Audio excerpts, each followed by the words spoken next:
वर्ष संपत आले. आता परीक्षेचे दिवस चालू झालेले आहेत, म्हणून आता गणिताच्या सर्व प्रश्नांचा जो आहे तो सराव करायला पाहिजे की नाही.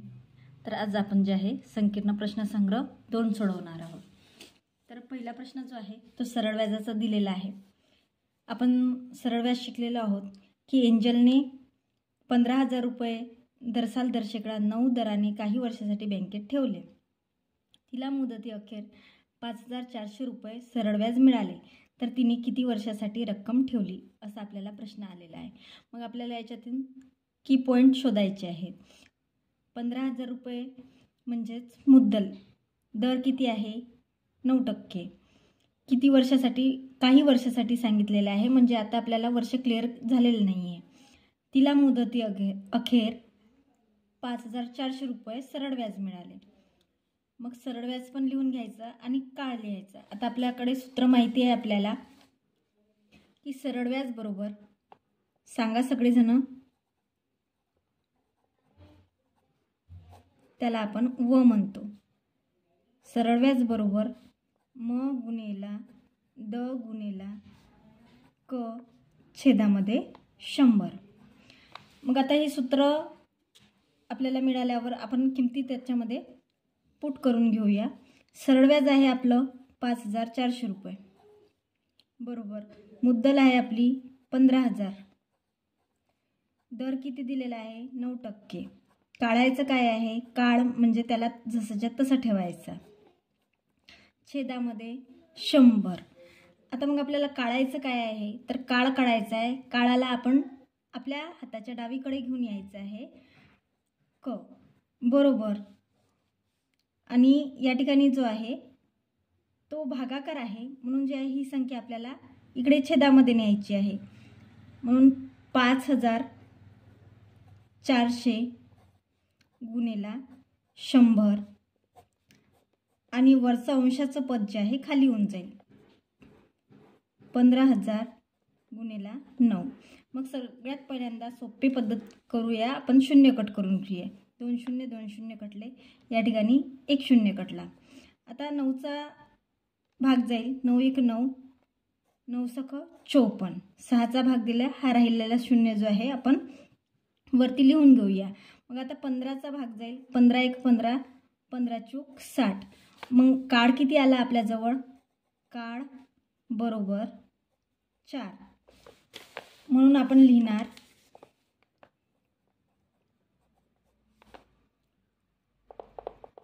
शाब्दिक उदाहरण असल्यामुळे आपल्याला उत्तर जे आहे एंजलने 4 वर्षासाठी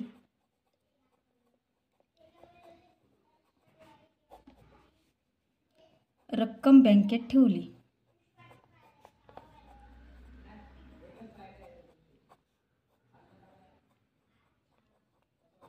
कळलं तुम्हाला? ओके. प्रश्न दुसरा आहे. एका रस्त्याच्या डांबरीकरणाचे काम करण्यासाठी 10 मजुरांना 4 दिवस लागतात. बरं, तर 8 मजुरांना किती दिवस लागतील असा आपल्याला प्रश्न विचारलेला आहे. मग बघा, पहिल्यांदा जे आहे काम करण्यासाठी 10 मजूर होते व 4 दिवस लागत होते. मग आता जे आहे मजूर कमी झाले की जास्त झाले, तर कमी झाले. मग दिवस कसे लागतील, तर जास्त लागतील. जेव्हा कमी जास्त होते तेव्हा काय असतं, कोणतं प्रमाण असतं, तर व्यस्त प्रमाण असतं. आणि व्यस्त प्रमाणामध्ये काय असतं, तर गुणाकार हा स्थिर असतो. मग आपल्याला याच्यातले जे आहे राशी समजले आहे. पहिलं आहे मजूर आणि दुसरं आहे दिवस. मजूर आणि दिवस. मग मजूर पहिल्यांदा किती आहे, 10 मजुरांना 4 दिवस लागतात. तर 8 मजुरांना किती दिवस लागतात असं विचारलेलं आहे. मग असं आपण लिहून घ्यायचं. गुणाकार स्थिर म्हणजे बघा, तर या ठिकाणी जे आहे 10 गुणेला 4 केल्यास किती येणार आहे उत्तर, 40 बरोबर आहे. मग आता या ठिकाणीच आपण उत्तर काढू शकतो. गुणाकार स्थिर म्हणजे, परंतु आपल्याला जे आहे थोडं पुस्तकाच्या पद्धतीनं जायला काही हरकत नाही. 10 गुणेला 4 केल्यास या ठिकाणी 40 हे उत्तर येणार आहे. मग या ठिकाणी असं कोणती संख्या टाकायची की उत्तर इथे 40 येईल, तर आजच्या पाढ्यामध्ये 40 ही कितव्या स्थानावर आहे, तर 5व्या स्थानावर आहे. ओके, मग जे आहे उत्तर आपलं 5 आलेलं आहे, समजलेलं आहे. तरी पण आपण गणिती पद्धतीनं करून बघूया की 10 गुणेला 4 छेदामध्ये जे आहे 8 घेऊया. तर 4 1 4, 4 2 8, बे 1 बे आणि बे 5 10. उत्तर काय आलं, तर 5 दिवस. 5 दिवस या ठिकाणी आपण सहज उत्तर काढलं असतं, पण तो असं जे आहे आपल्याला पेपरमध्ये लिहावं लागेल, तेव्हाच पूर्ण गुण मिळतील. म्हणून आपण लिहिणार आहोत. म्हणून 8 मजुरांना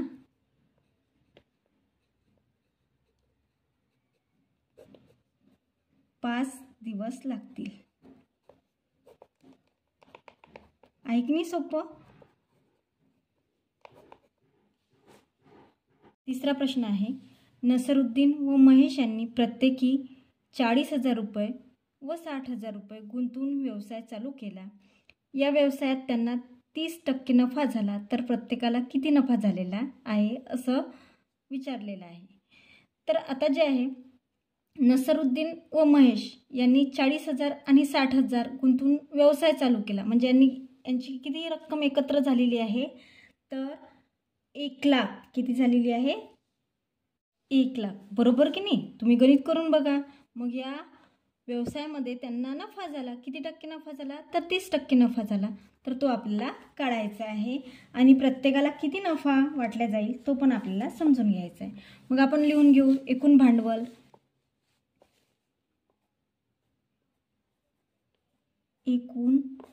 भांडवल बरोबर. आता नसरुद्दीनचं आपण न लिहूया आणि नसरुद्दीन पहिल्यांदा आहे, म्हणजे पहिल्यांदा जे आहे आपण 40,000 घेऊया. 40,000 अधिक महेशचा म लिहूया, किंवा पूर्ण नाव लिहिलं तरी चालेल. 60,000 बरोबर. आता हे जे शून्य आहेत तेवढे लिहून घ्यायचे. इथे पण 4 शून्य आहे, इथे पण 4 शून्य आहे. 1 2 3 4 आणि 4 आणि 6 होतात 10. तर आपल्याकडे 1 लाख रुपये. मग आता या 1 लाखावर आपल्याला काय झालेलं आहे, तर 30% नफा झालेला आहे. 30% नफा झालेला आहे.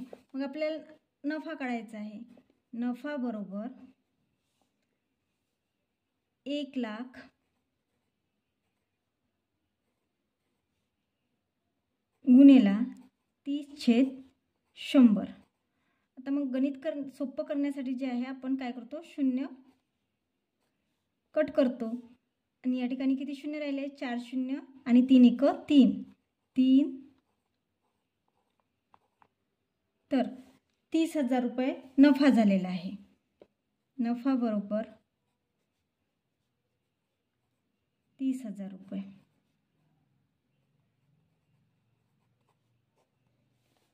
मग आता आपल्याला नफ्याची वाटणी भांडवलाच्या प्रमाणात करायची आहे, म्हणून आपण भांडवलाचे प्रमाण काढूया.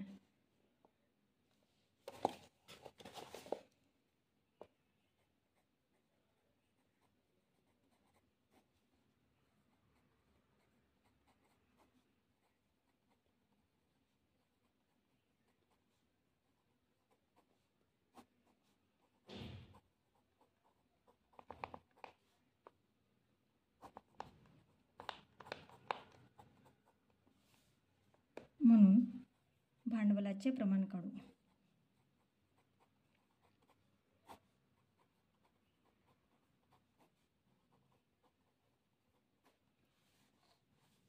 मग आता भांडवलाचे प्रमाण जे आहे, नसरुद्दीनचं काय आहे, तर नसरुद्दीनचं आहे 40,000 आणि महेश बाबूचं काय आहे, तर महेश बाबूचे आहे 60,000. तर यांचं प्रमाण काय निघेल, तर बघा 4 शून्य कट होणार आहे, ते एकमेकांशी कट होणार आहे आणि खाली काय उरलं 4 आणि या ठिकाणी 6. तर 4 आणि 6 हे दोन्ही अंक जे आहे कोणत्या पाढ्यात आहे ते आपल्याला शोधायचं आहे. तर 2च्या पाड्यात आहे. बेदोनी 4. मग त्या 2 या अंकांनी जे आहे या दोन्ही संख्यांना जे आहे भाग द्यायचा आहे. बेदोनी 4 आणि बेत्रिक 6.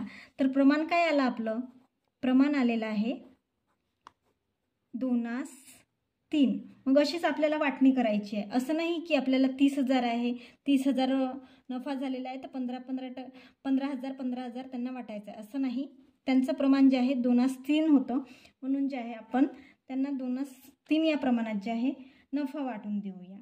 मग नसरुद्दीनचा नफा जो आहे, म्हणून नसरुद्दीन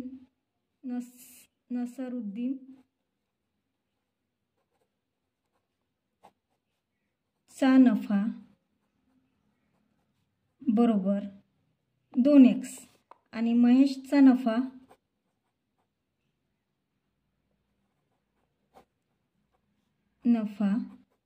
बरोबर 3x.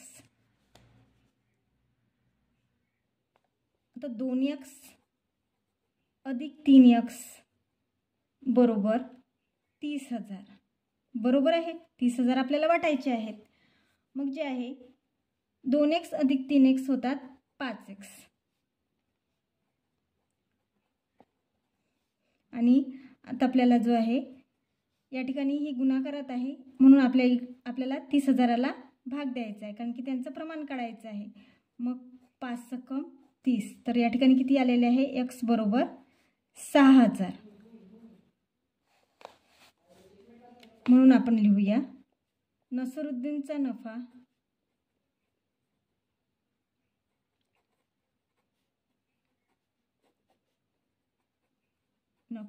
बरोबर 2x. म्हणजेच किती आलेला आहे? तर 2 × 6,000 बरोबर 6 × 2 = 12. 3 शून्य जसे तसे. आणि महेशचा नफा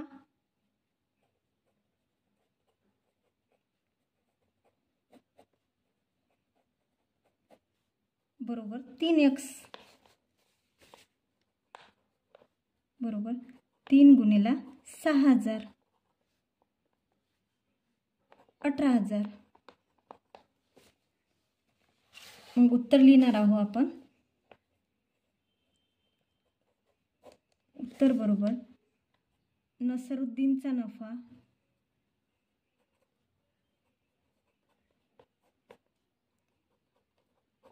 नफा 12,000 व महेशचा नफा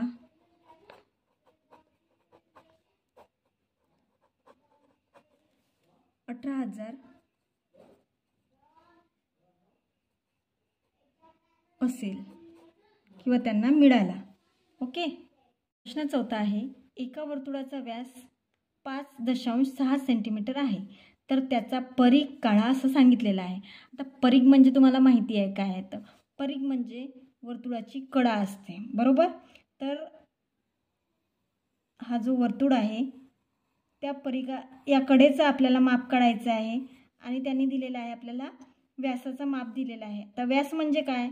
तर केंद्रबिंदूतून जाणारा रेषाखंड म्हणजे व्यास असतो, आणि केंद्रबिंदूतून जाणारा रेषाखंड व्यास हा सगळ्यात मोठी वर्तुळावरील जीवा असतो, हे पण लक्षात ठेवायचं आहे. मग या ठिकाणी आपल्याला दिलेलं आहे याचं माप 5.6 सेंटीमीटर. मग आपल्याकडे सूत्र आहे. सूत्र काय आहे? तर आपल्याला व्यास जर दिलं असेल तर आपल्याला सूत्र वापरावं लागते πd. म्हणून आपण पहिल्यांदा सूत्र लिहून घेऊया. परीघ बरोबर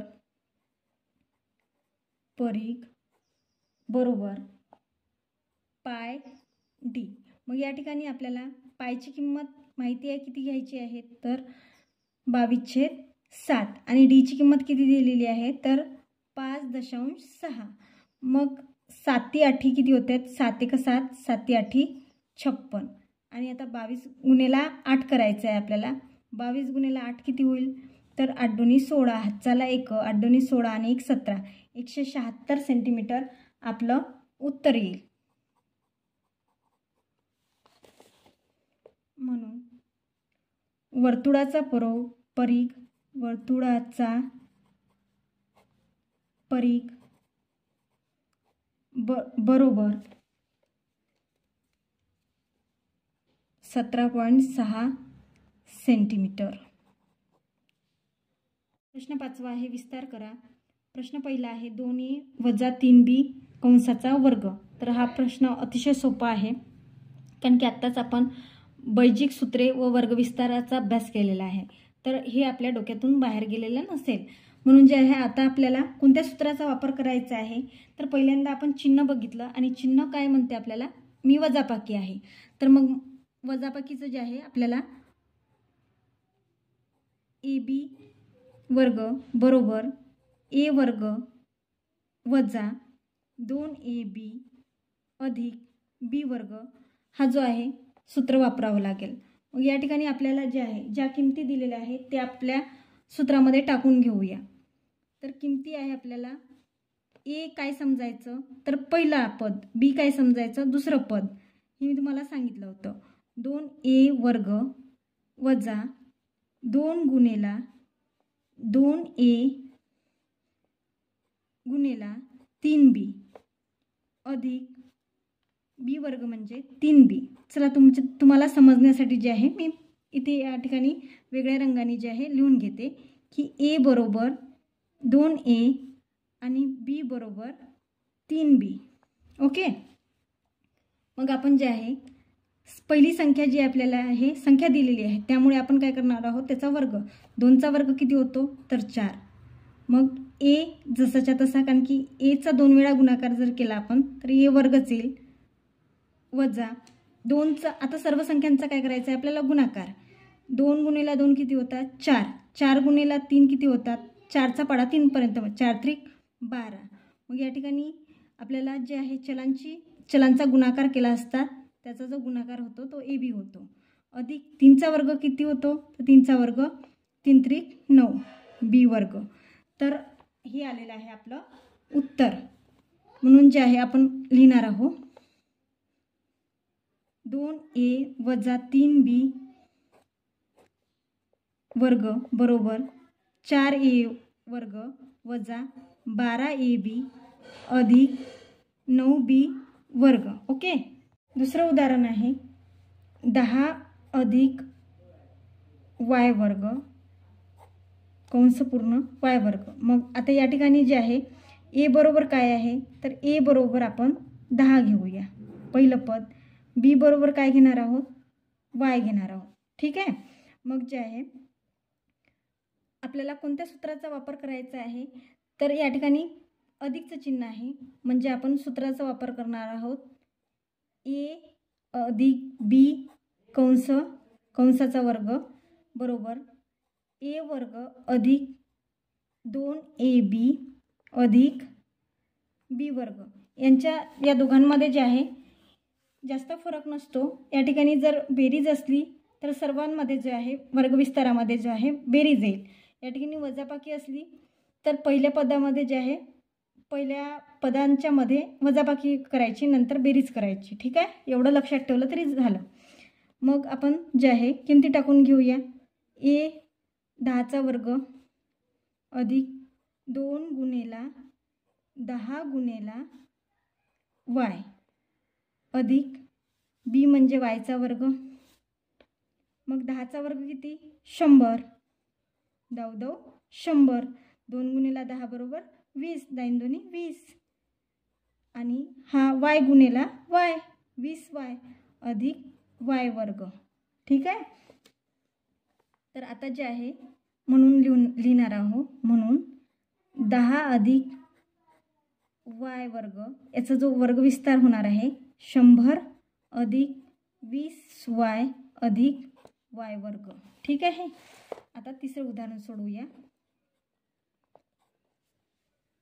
तिसरं उदाहरण दिलेलं आहे कंसामध्ये p/3 अधिक q/4 कंस पूर्ण आणि त्याचा वर्ग। आता पहिलं पद म्हणजे a असते, दुसरं पद म्हणजे b असते, हे लक्षात ठेवायचं। मध्ये चिन्ह कोणतं आहे तर मध्ये चिन्ह जे आहे ते बेरजेचं आहे, म्हणून a बरोबर p/3 आणि b बरोबर q/4। या ठिकाणी हा 9 दिसतो, त्याच्यामुळे आपण q करणार आहोत त्याला। आणि आता कोणतं सूत्र वापरायचं आहे तर तुमच्या लक्षात येऊन गेलं असेल, कंसामध्ये ए अधिक बी कंसाचा वर्ग बरोबर एचा वर्ग अधिक 2ab अधिक बी वर्ग. ठीक आहे. आता आपण किमती टाकून घेऊया. तर ए म्हणजे p/3 त्याचा वर्ग अधिक 2 गुणिला p/3 गुणिला q/4 अधिक बी म्हणजे q/4. ठीक आहे.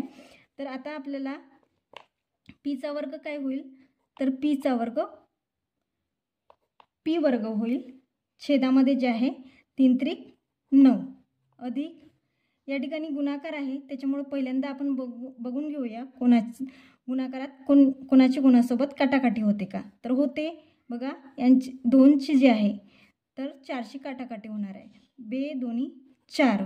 मग आता या ठिकाणी आपल्याला अंशामध्ये जे आहे पी क्यू दिसतंय म्हणून आपण पी क्यू लिहिणार आहोत अंशामध्ये. आणि या ठिकाणी छेदामध्ये जे आहे 3 दोन्ही 6 अधिक या ठिकाणी जे आहे क्यू वर्ग छेदामध्ये 4 चूक 16. तर असं याचं उत्तर असेल. चौथं उदाहरण आहे, बघूया. y वजा 3 छेदामध्ये y आणि वर्ग कंसाचा वर्ग. या ठिकाणी ए बरोबर काय आहे मग सांगा मला. बरोबर अगदी समजून घ्यायचं आहे आपल्याला. ए बरोबर पहिलं पद, ए बरोबर y. बी बरोबर काय, बी बरोबर 3y. ओके. आणि कोणतं सूत्र वापरायचं आहे आपल्याला, वजाबाकीचं. मग कंसामध्ये ए वजा बी वर्ग बरोबर एचा वर्ग वजा 2ab अधिक बी वर्ग. ए बरोबर काय आहे, y वर्ग. 2 गुणिला y गुणिला बी म्हणजे 3/y अधिक बी म्हणजे 3/y. तर आता काय करणार आहोत आपण, yचा वर्ग काय होईल, y वर्ग वजा. आता बघा हे अंशामध्ये आहे, आता छेदामध्ये जो आहे तो 1 असतो म्हणून आपण जे आहे पेन्सिलनं समजून घेऊया. तर या ठिकाणी हे सगळे अंशामध्ये असतात. मग आता आपल्याला काय गुणाकाराचं चिन्ह मध्ये आहे म्हणून कोणी कट होतं का बघा. तर हे बघा वायनी वाय कट होतोय. गुणाकाराचं चिन्ह लक्षात घ्यायचं आणि कोण कोणाशी कट होतोय हे बघायचं. मग वायनी वाय कट होईल. मग किती राहिलेला अंशामध्ये कोण कोण राहिले, 2 आणि 3 उरलेले आहे. मग यांचा गुणाकार किती होतो, तर 6 अधिक 3चा वर्ग किती येतो, 3चा वर्ग येतो 9 आणि yचा वर्ग किती, y बरोबर y वर्ग y वर्ग. पण बघा छेदामध्ये जे आहे आपल्याला वर्ग लिहिता येत नाही म्हणून जे आहे आपण लिहिणार आहोत. म्हणून y वजा 3y यांचा वर्ग y वर्ग वजा 6 अधिक 9y याला कंस करायचा आणि त्याला त्या कंसाला वर्ग करायचा. प्रश्न 6 आहे, सूत्रांचा उपयोग करून गुणाकार करा. त्यातील उदाहरण आहे पहिलं, कंसामध्ये x वजा 5 दुसऱ्या कंसामध्ये x अधिक 5. तर जे आहे आपल्याला 2 पद दिलेले आहेत तर यांचा गुणाकार करायचा आहे. मग पहिल्या पदाने दुसऱ्या पदाला आपल्याला गुणायचं आहे. तर यातील एक पद आपण कायम ठेवूया आणि एक पदाची फोड करूया. म्हणजेच काय, तर x गुणिला x अधिक 5. आता या पदाची पहिल्या पदाची फोड केलेली आहे म्हणून त्याचं चिन्ह जे आहे आपण या ठिकाणी लिहूया आणि नंतर 5 गुणिला x अधिक 5. आता समजलं तुम्हाला फोड करणे आणि कायम ठेवणे म्हणजेच काय, तर xचा xशी गुणाकार केला तर काय येईल, तर x वर्ग येईल. ठीक आहे. अधिक xचा 5शी गुणाकार केला तर 5x येईल. आता वजाचं चिन्ह आहे, 5चा xशी गुणाकार केला तर 5x. गुणाकार तुम्ही उलटा सुलटा केला तरी चालेल, उत्तर सारखंच असते, कारण की 3 चूक 12 करा की 4 त्रिक 12 करा, उत्तर मात्र सारखं असतं. आणि 5 5 25, तर या ठिकाणी 25 आलेले आहेत. म्हणून जे आहे आपण आता आपल्याला या ठिकाणी जे आहे पदामध्ये पहिल्यांदा दिसतंय वजाचं चिन्ह दिसतंय, त्याच्यामुळे जे आहे यांचं होणार एक कट होणार आहे. म्हणजे उत्तर काय राहिलेलं आहे आपलं, x वर्ग वजा 25 एवढं आपलं उत्तर आलेलं आहे. हे उत्तर जे आहे कोणत्या सूत्रानुसार आलेलं आहे, तर कोणतं सूत्र आहे बघा, तर ज्या वेळेस एका पदामध्ये जे आहे अधिक असतो, एका पदामध्ये वजाबाकी असतो. या ठिकाणी वजाबाकी आहे, या ठिकाणी बेरीज आहे. अधिक म्हणजे बेरीज. तर आपल्याला जे सूत्र वापरायचं आहे ते म्हणजे a अधिक b एक कंस a वजा b, तर a वर्ग वजा b वर्ग असं उत्तर येणार आहे. मग आपण जे आहे याला शॉर्ट फॉर्ममध्ये जरी लिहिलं तरी चालेल. तर या ठिकाणी पहिलं पद जे आहे x आहे आणि दुसरं पद b म्हणजेच जे आहे ते 5 आहे. मग आपण जे आहे a म्हणजे काय x वर्ग आणि b म्हणजे काय तर 25, b म्हणजे काय 5 आणि 5चा वर्ग किती होतो तर 25. तर अशा पद्धतीने जे आहे आपलं उत्तर येईल. कळलं? दोन्ही याच्यामध्ये जे आहे आपल्याला साम्य दिसतंय. आता दुसरं जे आहे आपल्याला उदाहरण दिसतंय कंसामध्ये 2a वजा 13, दुसऱ्या कंसामध्ये 2a अधिक 13. या ठिकाणी वजाबाकी आहे, या ठिकाणी बेरीज आहे. मग आपल्याला सूत्र वापरायचं आहे. पहिल्यांदा आपण जे आहे ए म्हणजे काय ते निश्चित करूया. तर ए म्हणजे 2a होते आणि बी बरोबर किती होणार आहे तर 13. मग आपण सूत्राचा वापर करूया, सूत्र लिहून घेऊया. ए अधिक बी, ए वजा बी बरोबर ए वर्ग वजा बी वर्ग. या ठिकाणी जे आहे आपल्याला ए म्हणजे 2a दिसतोय म्हणून त्याचा वर्ग करणार, वजा बी म्हणजे 13 तर त्याचा सुद्धा वर्ग करणार. मग आता 2चा वर्ग किती येतो 4, a चा वर्ग a वर्ग वजा 13चा वर्ग किती आहे तर 13चा वर्ग आहे 169. ठीक आहे. अशा पद्धतीने जे आहे आपण सूत्राचा वापर करून उत्तर काढले, गुणाकार केलेला आहे. आता तिसरं उदाहरण बघूया. तिसरं उदाहरण आहे 4z वजा 5y. दुसऱ्या कंसामध्ये 4z अधिक 5y. या ठिकाणी ए हे पद कोणतं असेल तर एचं पद असेल 4z. बी बरोबर कोण असेल तर बी बरोबर असेल 5y. कोणतं सूत्र वापरायचं आहे आपल्याला तर या ठिकाणी ए वजा बी, दुसऱ्या कंसामध्ये ए अधिक बी बरोबर ए वर्ग वजा बी वर्ग. मग एचं पद कोणतं आहे तर एचं पद आहे 4z, त्याचा वर्ग करायचा आहे. बीचं पद कोणतं आहे 5y, त्याला सुद्धा वर्ग करायचा आहे. मग 4चा वर्ग किती येतो 16, झेडचा वर्ग किती येईल झेड वर्ग वजा 5चा वर्ग किती येईल 5 5 25, वायचा वर्ग किती येईल वाय वर्ग. ठीक आहे. उत्तर तुम्हाला समजलेलं आहे. आणि आता चौथं उदाहरण सोडवूया आपण. तर या ठिकाणी चौथं उदाहरण आहे कंसामध्ये 2t वजा 5, दुसऱ्या कंसामध्ये 2t अधिक 5.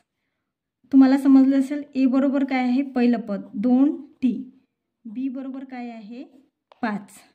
कोणत्या सूत्राचा वापर करणार आहोत आपण ए वजा बी, दुसऱ्या कंसामध्ये ए अधिक बी, त्याचा वर्ग विस्तार जो आहे ए वर्ग वजा बी वर्ग. मग आता ए पद कोणतं आहे आपलं 2t, त्याला काय करायचं आहे आपल्याला वर्ग करायचा आहे, वजा बी म्हणजे 5, त्याचा सुद्धा वर्ग. 2चा वर्ग किती येईल 2चा वर्ग येतो 4, टी बरोबर टी वर्ग म्हणजे 4t वर्ग त्याचं उत्तर येईल. 5चा वर्ग किती येतो 25. ठीक आहे. हे असेल याचं उत्तर. 7वा प्रश्न आहे एका बैलगाडीच्या चाकाचा व्यास 1.05 मीटर आहे, तर चाकाच्या 1000 फेऱ्यांमध्ये बैलगाडी किती किलोमीटर अंतर कापेल असा प्रश्न विचारलेला आहे. तर चाक कसा असतो, गोल असतो आणि व्यास आलेला आहे, म्हणजेच आता वर्तुळाचं सूत्र इथे लावावं लागेल. मग आपण लिहूया चाकाचा व्यास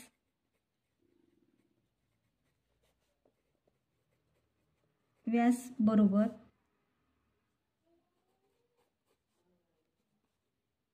1.05 मीटर. या ठिकाणी मीटर हे एकक दिलेलं आहे आणि आपल्याला किती किलोमीटर या एककात उत्तर विचारलेलं आहे. म्हणजे पहिल्यांदा आपण जे आहे चाकाचा परिघ काढून घेऊया. तर चाकाचा परिघाचे सूत्र काय आहे, आत्ताच आपण शिकलो. परिघाचे सूत्र आहे पाय डी. मग पाय म्हणजे किती, तर पाय म्हणजे 22/7. डी किती दिलेला आहे आपल्याला, 1.05. मग जे आहे आपण सध्या भागाकार करणार आहोत, तर भागाकारामध्ये आपण 105 समजूया. ठीक आहे. तर मग 7ने जे आहे 105ला भाग दिल्यास तर 7 1 7, 10 मधून 7 गेले 3 उरले. या ठिकाणी 5 आहे, 3 आणि 5 35, 7 5 35, 7 1 7 आणि 7 5 35. तर आता आपल्याला 22 गुणेला 15 करायचे आहे. मग जे आहे आपण या ठिकाणी दशांश चिन्ह आहे, तर 2 घरा आधी आहे, म्हणून जे आहे आपण इथे 0. आपण थोडा गुणाकार इकडे लिहिला तरी 0.22 गुणेला पुन्हाच लिहूया 22 गुणेला 0.15. आता परत जे आहे आपल्याला दशांश चिन्ह विसरायचं आहे, गुणाकार करायचा आहे.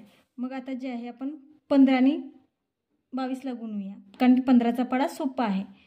तर 15 1 15, 15 2 30, 30शी किती येते 0, हातचे आले 3, बरोबर आहे.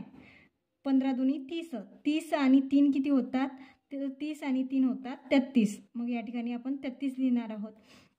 तर दशांश चिन्ह जे आहे आठवायचं आहे.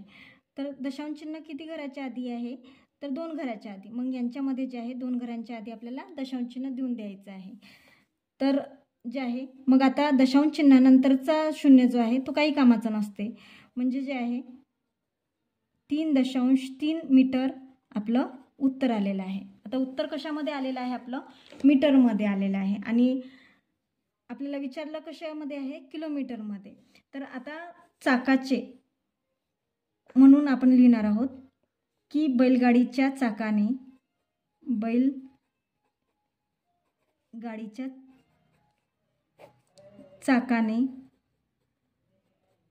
एक फेऱ्यात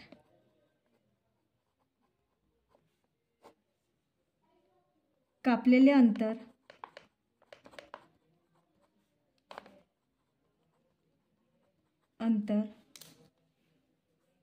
3.3 आहे. म्हणून चाकाने 1000 फेऱ्यांमध्ये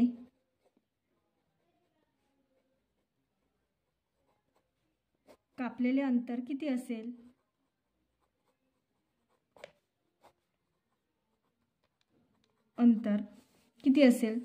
तर जे आहे 3.3 गुणेला 1000 करायचे आहे. पण आपल्याला उत्तर जे आहे किलोमीटरमध्ये पाहिजे. मग किलोमीटरमध्ये पाहिजे असल्यास तर 1000 मीटर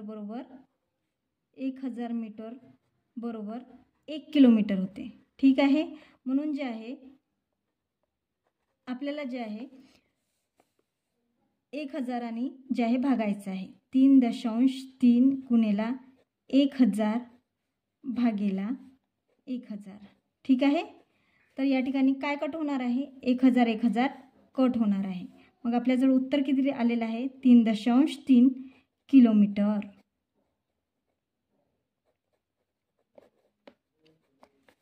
म्हणून आपण उत्तर लिहिणार आहोत बैलगाडी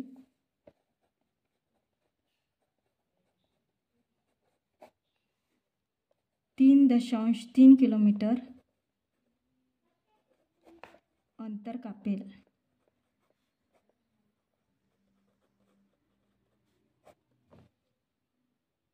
एका 40 मीटर लांबीच्या आयताकृती बागेचे क्षेत्रफळ 1000 चौरस मीटर आहे. तर बागेची रुंदी काढा व तसेच बागेची परिमिती काढा. या बागेभोवती दरवाजाचे 4 मीटर जागा सोडून 3 पदरी कुंपण घालायचे आहे. तर त्याचा खर्च 250 रुपये प्रति मीटर आहे. तर कुंपण घालण्यासाठी लागणारा खर्च आपल्याला काढायचा आहे. बघा या ठिकाणी जे आहे आपल्याला आयत दिलेला आहे. पहिल्यांदा आकृती कोणती दिलेली आहे? आयताची. मग आपण आकृती काढून घ्यायची आपल्याला समजण्यासाठी. मग त्याचं क्षेत्रफळ सुद्धा दिलेलं आहे 1000 चौरस मीटर. लांबी सुद्धा दिलेली आहे. लांबी दिलेली आहे 40 मीटर. मग आता काय काढायचं आहे आपल्याला? रुंदी. दिसायला हा फार मोठा प्रश्न दिसतोय, पण उत्तर जर आपण काढायला सुरुवात केली तर खूप सोपं आणि सुलभ असेल. म्हणून जे आहे आपण आयताच्या क्षेत्रफळाचे सूत्र लिहूया. पहिल्यांदा आयताचे क्षेत्रफळ काढण्याचं सूत्र काय आहे? आयताचे क्षेत्रफळ काढण्याचं सूत्र तर अगदी सोपं आहे. लांबी गुणिला रुंदी. त्यालाच आपण शॉर्ट फॉर्ममध्ये L गुणिला B असे म्हणतो. बरोबर आहे. तर आपण लांबी आपल्याला दिलेली आहे 40 मीटर. मग जे जे दिलेलं असलं ते त्या ठिकाणी लिहून घ्यायचं. 1000 गुणिला रुंदी काढायची आहे. रुंदीला आपण B म्हणूया. मग आता या ठिकाणी हा गुणाकार आहे. या ठिकाणी जे आहे आपल्याला 1000 दिलेलं आहे. मग आपल्याला B जर काढायचं आहे तर यांचं काय करायचं आहे? आपल्याला भागाकार करायचा आहे. 1000 भागिला 40. तर या ठिकाणी जे आहे 4चा भाग 25 ने जाईल. तर रुंदी किती आलेली आहे आपल्याकडे? 25 मीटर. ठीक आहे. कारण की मीटरमध्ये जे आहे आपल्याला उत्तर विचारलेलं आहे. तर मग आता आपल्याला बागेची परिमिती काढायची आहे. तर बागेची परिमिती काढण्याचं सूत्र काय आहे? बागेची परिमिती. कारण की आपल्याला काय करायचं आहे? परिमिती म्हणजे कडा असते. कारण की आपल्याला त्याला कुंपण घालायचं आहे. परिमिती बरोबर 2L अधिक B. ठीक आहे. कारण की लांबी आणि रुंदी. मग आपलं जे आहे 2 कंसामध्ये लांबी किती दिलेली आहे? 40 अधिक रुंदी किती दिलेली आहे? तर 25. याचं उत्तर काय येईल? 40 अधिक 25 65. 65 गुणिला 2 म्हणजे परिमिती किती येईल? तर परिमिती येईल 2×5 10. 10शी 0. चला 1 साइन 2 12. 12 ने 13. 130 मीटर बागेची परिमिती आलेली आहे. ठीक आहे. मग आता आपल्याला जे आहे दिसत आहे की आपल्याला दरवाजाचं जे आहे 4 मीटर त्याला काही आपल्याला कुंपण घालायचं नाही. मग 4 वजा करायचे. 130 मधून 4 जर वजा केले तर किती आले सांगा? 126. ठीक आहे. म्हणून आपण लिहिणार आहोत कुंपण घालण्यासाठी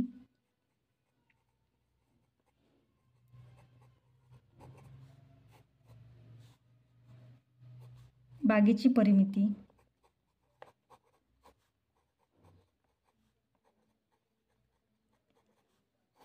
बरोबर 130 वजा 4 मीटर.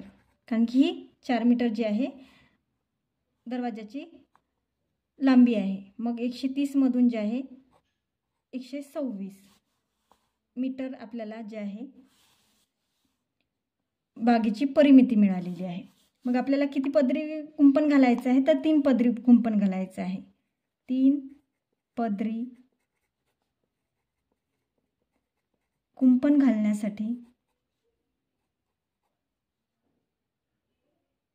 3 पदरी कुंपण घालण्यासाठी तारेची लांबी काढायची आहे. तारेची लांबी बरोबर किती येईल? तर 3 गुणिला 126 करायचं आहे आपल्याला. म्हणजेच किती येईल? तर 3 सक 18. 18शी 8 हातचाला 1. 3 दोन्ही 6 आणि 1 7. 3 1 3. 378 मीटर आपल्याला तार लागेल. मग त्याच्यासाठी 378 मीटर कुंपण तारेसाठी जे आहे किती खर्च येईल? तर कुंपण घालण्याचा खर्च जो आहे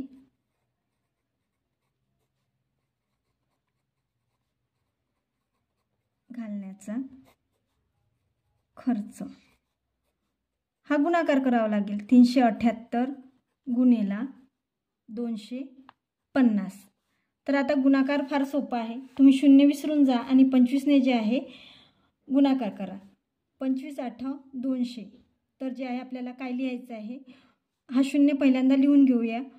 25 8 200, 200 0 हातचा आला 20. ठीक आहे. हा एका बाजूला जे आहे 20 लिहून घेऊया. 25 7 जे आहे तर 175 होते. मग 175 आणि 20 जे आहे 5 7 9 195 होते. 195 जे आहे आपण 5 लिहिणार आहोत आणि 19 हातचे राहिले. 25 त्रिक 75, 25 त्रिक 75 14 आणि या ठिकाणी 8 आणि 9. तर 94,500 एवढा आपल्याला खर्च येईल रुपये. मग आपण सगळे उत्तर आता लिहून घेऊया. उत्तर बरोबर बागेची रुंदी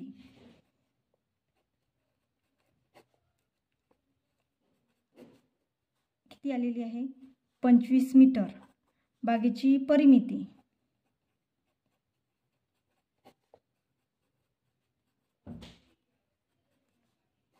बरोबर किती आलेली आहे 130 मीटर. आणि कुंपण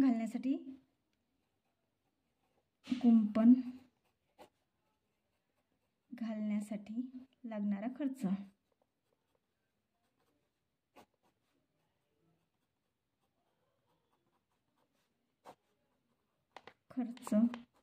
बरोबर 94,500 रुपये. ठीक आहे, समजलं. आकृतीत दिलेल्या माहितीवरून कर्ण AC काढा तसेच त्रिकोण ABCची परिमिती काढा असं सांगितलेलं आहे.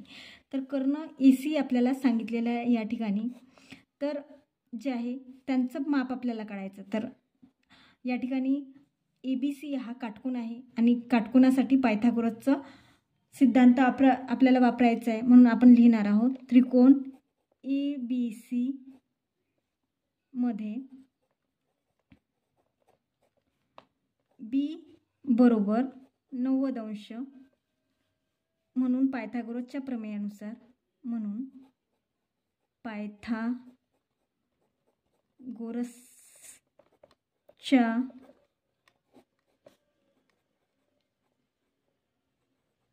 सिद्धांतानुसार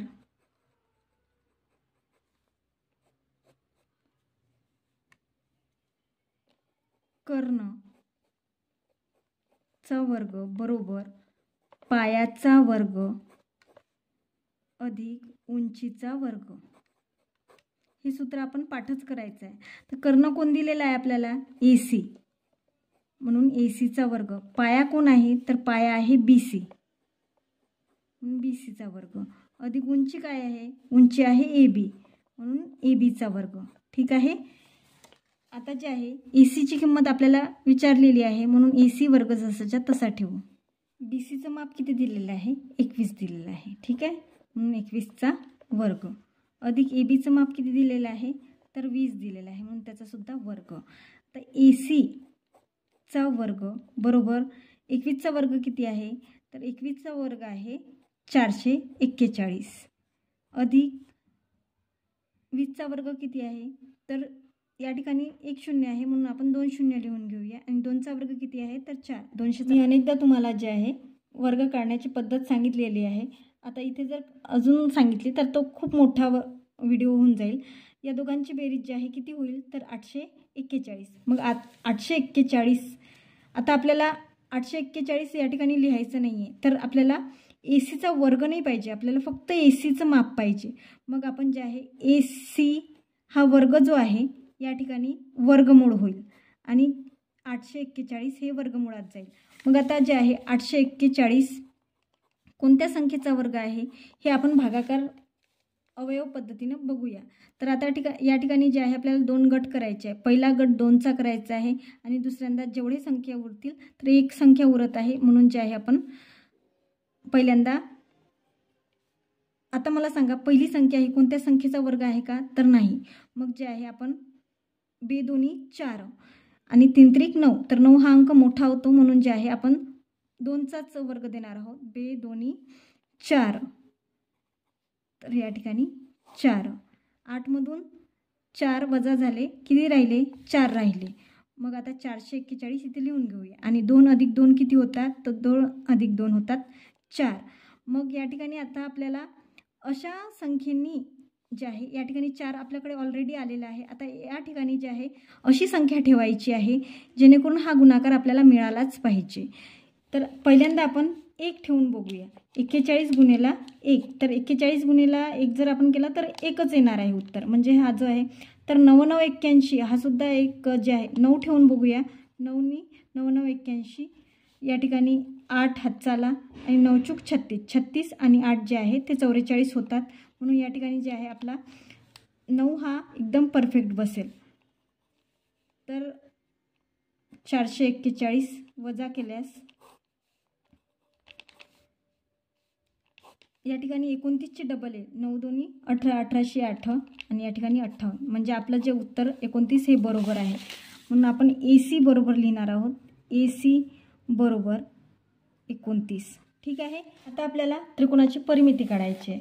म्हणून त्रिकोण ABC ची परिमिती, ABC ची परिमिती बरोबर. आता आपल्याला परिमिती म्हणजे माहिती आहे की सर्व बाजूंची बेरीज AB अधिक बाजू BC, आपण याला लाईन म्हणूया, लाईन BC अधिक लाईन AC. AB ची लांबी किती आहे? तर 20 सेंटीमीटर अधिक BC ची 21 अधिक AC ची किती आलेली आहे? 29. आता सर्वांची करायची आहे आपल्याला बेरीज. एककांची बेरीज करायची. 9 आणि 1 10, 10शी लिहायचं 0. या ठिकाणी सर्व ठिकाणी 2 आहे म्हणून 42 6 आणि 1 7, तर 70 सेंटीमीटर जे आहे 70 एकक आपलं उत्तर येईल. 70 एकक. म्हणून आपण लिहिणार आहोत, उत्तर लिहिणार आहोत आपलं त्रिकोण ABC चा कर्ण बरोबर 29 सेंटीमीटर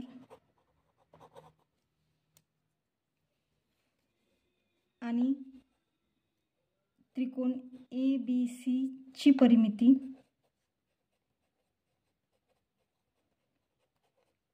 बरोबर 70 एकक. ठीक आहे. 10वा प्रश्न आहे, एका घनाची बाजू 8 सेंटीमीटर आहे तर त्या घनाचे एकूण पृष्ठफळ किती आहे? तर आपल्याला काय करायचं आहे, घनाचे पृष्ठफळ काढण्याचे सूत्र इथे लिहायचे आहे. ते सूत्र आहे 6. घनाला बाजू किती असतात? 6 गुणेला बाजूचा वर्ग. मग आता आपल्याला बाजू इथे दिलेली आहे 8 सेंटीमीटर. 6 गुणेला 8चा वर्ग. मग 8चा वर्ग किती आहे? 8 वरून 8 वर उडी मारायची. 8 8 64 आणि आता 6 गुणेला 64 करायचं.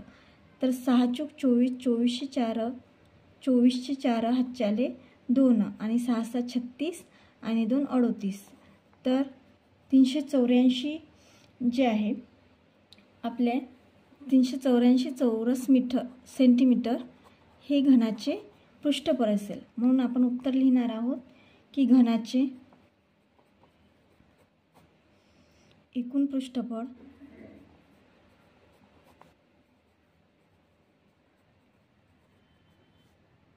,384 चौरस सेंटीमीटर आहे. 11वा आणि शेवटचा प्रश्न आहे, अवयव पाडा. मग 365 y चा चौथा घात झेडचा तिसरा घात वजा 146 y वर्ग झेडचा चौथा घात याचे आपल्याला अवयव पाडायचे. मग अवयव कसे पाडायचे? तर बघा, पहिल्यांदा आपल्याकडे संख्या कोणती आहे? तर 365. 365ला जर आपण 5ने भागितलं तर आपल्याकडे 73 हे येते. म्हणून किंवा आपण असं म्हणूया की 365 बरोबर 73 गुणिला 5 जर केलं तर आपल्याजवळ 365 ही संख्या येईल. आणि 73 गुणिला 2 जर केलं, 73 गुणिला 2 जर केलं तर 146 हे उत्तर येईल. म्हणजे आपल्याला याचे अवयव मिळून गेलेले आहेत. मग आपल्याला लिहायचं आहे 5 गुणिला 73 गुणिला, आता या ठिकाणी वायचा चौथा घात आहे आणि या ठिकाणी वायचा दुसरा घात आहे. मग पहिल्यांदा जे आहे इथे दिलेले पद आपल्याला जसेच्या तसे लिहून घ्यायचे आहेत. वायचा चौथा घात आणि झेडचा तिसरा घात जसाच्या तसा लिहून घ्यायचा आहे. तर चिन्ह आपल्याला वजाचं द्यायचं आहे. मग आता 146चे अवयव लिहून घ्यायचे. तर 146चे अवयव आपण किती केले? 73 गुणिला 2, 73 गुणिला 2 गुणिला आपल्याला चल जे आहे जसेच्या तसे लिहून घ्यायचे आहे. वाय वर्ग आणि झेडचा चौथा घात.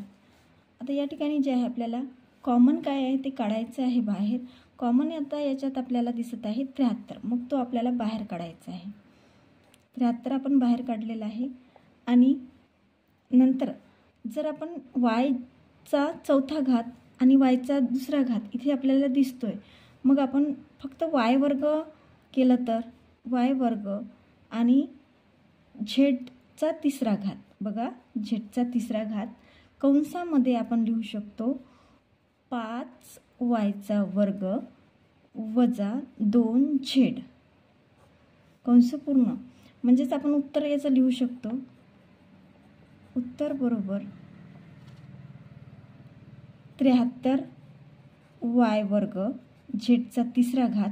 कारण की आपण 73ला 73ने 5ला गुणलं तर काय येईल आपल्याकडे 365.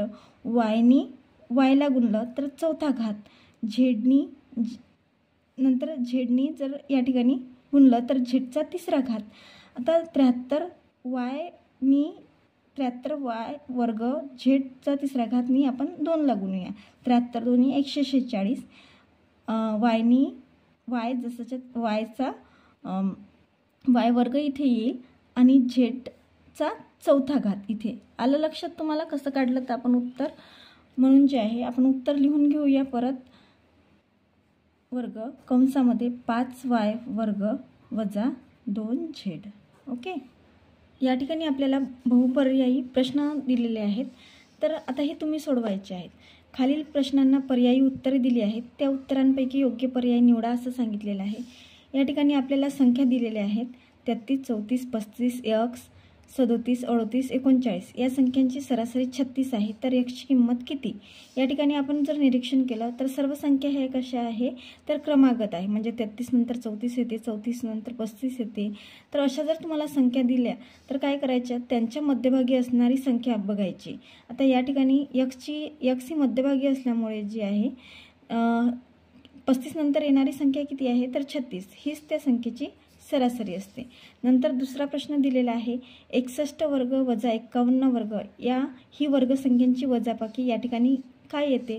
तर आपल्याला जे आहे कोणतं सूत्र वापरायचं आहे तर x अधिक y x वजा y, म्हणजेच याचं जे आहे x वर्ग वजा y वर्ग या ठिकाणी जे आहे हे सूत्र वापरून आपल्याला ही वर्गसंख्यांची वजाबाकी काढायची आहे. कळलं.